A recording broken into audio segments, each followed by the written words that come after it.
श्रीमद्भागवत पुराण, विष्णु पुराण, ब्रह्मवैवर्त पुराण और स्कंद पुराण में राधा रानी के बारे में वर्णन मिलता है। पुराणों के उल्लेख के अलावा भी दूसरे ग्रंथों में और समाज में प्रचलित मान्यता, किंवदंतियों के आधार पर राधा के बारे में कई तरह के किस्से और कहानियां का पता चलता है। राधा के बारे में 10 अनजानी बातें। राधा का पुराना नाम। पद्म पुराण के अनुसार राधा वृषभानु नामक वैश्य गोप की पुत्री थी। उनकी माता का नाम कीर्ति था। राधा का पहला नाम वृषभानु कुमारी था। बरसाना राधा के पिता वृषभानु का निवास स्थान था। बरसाने के अलावा राधा का अधिकतर समय वृंदावन में ही बीता। राधा कृष्ण का पहला मिलन। राधा ने जब कृष्ण को देखा तो वह बेसुध हो गई थी। कहते हैं पहली बार उन्होंने श्री कृष्ण को तब देखा था जब उनकी माँ यशोदा ने उन्हें ओखली से बांध दिया था। कुछ लोग कहते हैं कि वो पहली बार गोकुल अपने पिता वृषभानु जी के साथ आई थी, तब श्री कृष्ण को पहली बार देखा था। कुछ विद्वानों के अनुसार संकेत तीर्थ पर पहली बार दोनों की मुलाकात हुई थी। पूर्व जन्म से तय था मिलना। ब्रह्मवैवर्त पुराण प्रकृति खंड अध्याय 48 के अनुसार और यदुवंशियों के कुल गुरु गर्ग ऋषि द्वारा लिखित गर्ग संहिता की एक कथा के अनुसार एक बार नंद बाबा श्री कृष्ण को लेकर बाजार घूमने निकले थे। उसी दौरान राधा और उनके पिता भी वहां पहुंचे थे। दोनों का वहां पहली बार मिलन हुआ। उस दौरान दोनों की ही उम्र बहुत छोटी थी। उस स्थान को सांकेतिक तीर्थ स्थान कहते हैं। संकेत का शब्दार्थ है पूर्व निर्दिष्ट मिलने का स्थान। मान्यता है कि पिछले जन्म में ही दोनों ने ये तय कर लिया था कि हमें इस स्थान पर मिलना है। यहाँ हर साल राधा के जन्मदिन यानी राधाष्टमी से लेकर अनंत चतुर्दशी के दिन तक मेला लगता है। राधा कृष्ण का विवाह। गर्ग संहिता के अनुसार एक जंगल में स्वयं ब्रह्मा ने राधा और कृष्ण का गंधर्व विवाह करवाया था। श्री कृष्ण के पिता उन्हें अक्सर पास के भंडर ग्राम में ले जाया करते थे। वहां उनकी मुलाकात राधा से होती थी। एक बार की बात है कि जब वे अपने पिता के साथ भंडर गांव गए तो अचानक तेज रोशनी चमकी और मौसम बिगड़ने लगा। कुछ ही समय में आसपास सिर्फ और सिर्फ अंधेरा छा गया। इस अंधेरे में एक अलौकिक शख्सियत का अनुभव हुआ। वो राधा रानी के अलावा और कोई नहीं थी। अपने बाल रूप को छोड़कर श्री कृष्ण ने किशोर रूप धारण कर लिया और इसी जंगल में ब्रह्मा जी ने विशाखा और ललिता की उपस्थिति में राधा कृष्ण का गंधर्व विवाह करवा दिया। असल में इस वास्तविक घटना को अलंकृत कर दिया गया है। राधा सचमुच ही कृष्ण से बड़ी थी और सामाजिक दबावों के चलते यह संभव नहीं था कि उम्र में कहीं बड़ी लड़की से विवाह किया जाए।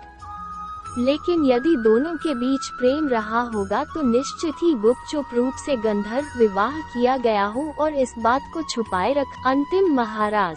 राधा के परिवार को जब पता चला कि यह श्री कृष्ण की मुरली सुनकर उनके प्रेम में नाचती हुई उनके पास पहुंच जाती है तो उन्होंने राधा को घर में ही कैद कर दिया था।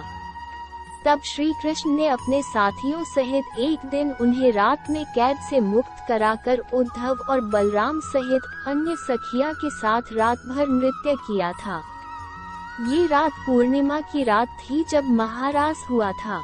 बाद में राधा की माँ राधा के कक्ष में गई तो राधा उन्हें वहां सोते हुए मिली। कहते हैं कि उस वक्त श्री कृष्ण को 2 ही चीजें सबसे ज्यादा प्रिय थी, बांसुरी और राधा। कृष्ण की बांसुरी की धुन सुनकर राधा के जैसे प्राण ही निकल जाते थे। कई जन्मों की स्मृतियों को कुरेदने का प्रयास होता था और वह श्री कृष्ण की तरफ खींची चली आती थी। श्री कृष्ण ने की विवाह की जिद। श्री कृष्ण और राधा में बहुत ही गहरा प्रेम हो चला था। ऐसे में श्री कृष्ण ने अपनी माँ यशोदा से कहा कि मैं राधा से विवाह करना चाहता हूँ। ये सुनकर यशोदा मैया ने कहा कि राधा तुम्हारे लिए ठीक लड़की नहीं है।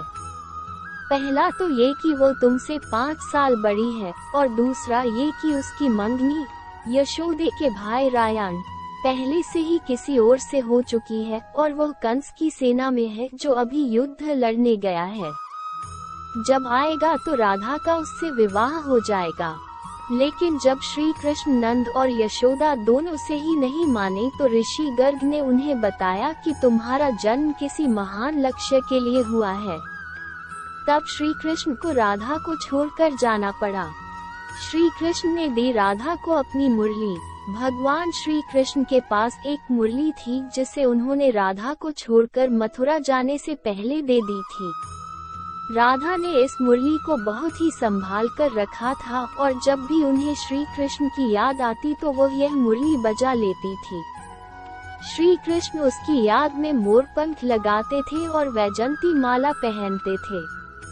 श्री कृष्ण को मोरपंख तब मिला था जब वे राधा के उपवन में उनके साथ नृत्य कर रहे मोर का पंख नीचे गिर गया था, तो उन्होंने उसे उठाकर अपने सिर पर धारण कर लिया था, और राधा ने नृत्य करने से पहले श्री कृष्ण को वैजंती माला पहनाई थी।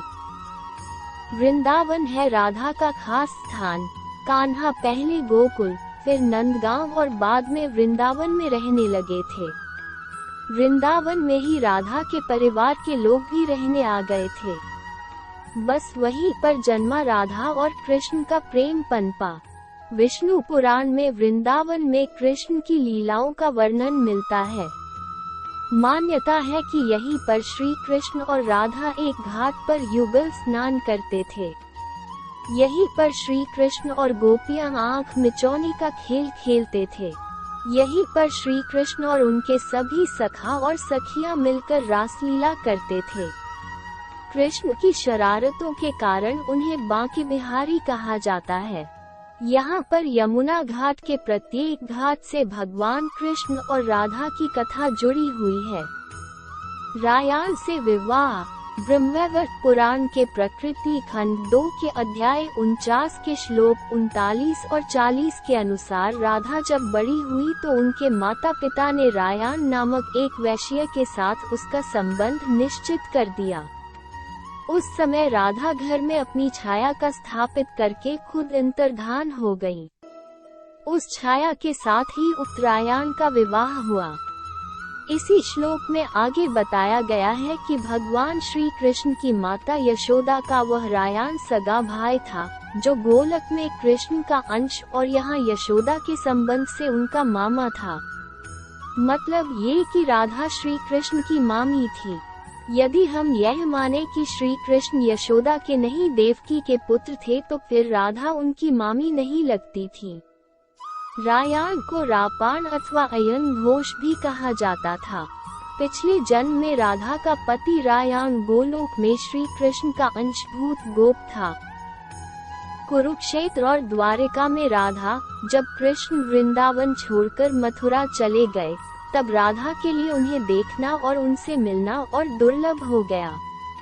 कहते हैं कि राधा और कृष्ण दोनों का पुनर्मिलन कुरुक्षेत्र में बताया जाता है, जहां सूर्य ग्रहण के अवसर पर द्वारिका से कृष्ण और वृंदावन से नंद के साथ राधा आई थी। राधा सिर्फ कृष्ण को देखने और उनसे मिलने ही नंद के साथ गई थी। इसका जिक्र पुराणों में मिलता है। कहते हैं कि इसके बाद राधा और श्री कृष्ण की अंतिम मुलाकात द्वारिका में हुई थी। सारे कर्तव्यों से मुक्त होने के बाद राधा आखिरी बार अपने प्रियतम कृष्ण से मिलने गई। जब वे द्वारका पहुंची तो उन्होंने कृष्ण के महल और उनकी 8 पत्नियों को देखा। जब कृष्ण ने राधा को देखा तो वे बहुत प्रसन्न हुए। तब राधा के अनुरोध पर कृष्ण ने उन्हें महल में एक देविका के पद पर नियुक्त कर दिया। कहते हैं कि वहीं पर राधा महल से जुड़े कार्य देखती थी और मौका मिलते ही वे कृष्ण के दर्शन कर लेती थी। एक दिन उदास होकर राधा ने महल से दूर जाना तय किया। कहते हैं कि राधा एक जंगल के गांव में रहने लगी। धीरे धीरे समय बीता और राधा बिल्कुल अकेली और कमजोर हो गई। उस वक्त उन्हें भगवान श्री कृष्ण की याद सताने लगी। आखिरी समय में भगवान श्री कृष्ण उनके सामने आ गए। भगवान श्री कृष्ण ने राधा से कहा कि वे उनसे कुछ मांग लें, लेकिन राधा ने मना कर दिया। कृष्ण के दोबारा अनुरोध करने पर राधा ने कहा कि वे आखिरी बार उन्हें बांसुरी बजाते देखना और सुनना चाहती हैं। श्री कृष्ण ने बांसुरी ली और बेहद सुरीली धुन में बजाने लगे। श्री कृष्ण ने दिन रात बांसुरी बजाई। बांसुरी की धुन सुनते सुनते एक दिन राधा ने अपने शरीर का त्याग कर दिया। सभी लोग प्रेम से बोलो राधे राधे। अगर ये विचार आपको अच्छे लगे तो चैनल को लाइक करें, शेयर करें और सब्सक्राइब करें। प्रेम से बोलो राधे राधे।